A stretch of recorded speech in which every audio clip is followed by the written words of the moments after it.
Sabi nila, sa tuwing pinapatawad mo raw yung taong paulit-ulit kang sinasaktan, mas lalo daw siyang mawawala ng respeto sa relasyon ninyo.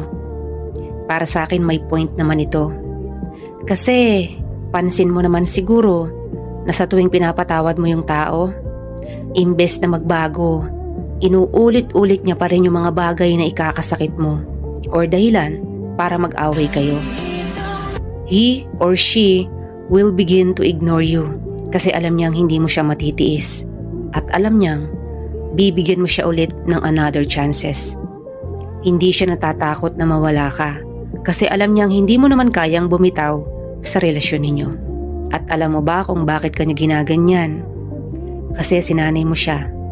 Naging komportable siya sa mali dahil palagi mong pinapatawad at tinotolerate mo pa.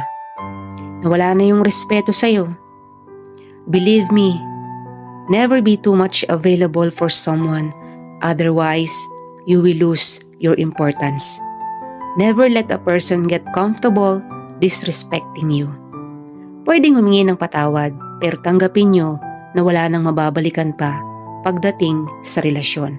Isa pa, hindi madaling kalimutan ng nakaraan.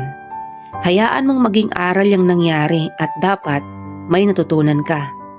Mahirap kapag pabalik-balik ang problema, lalo na sa magulong relasyon.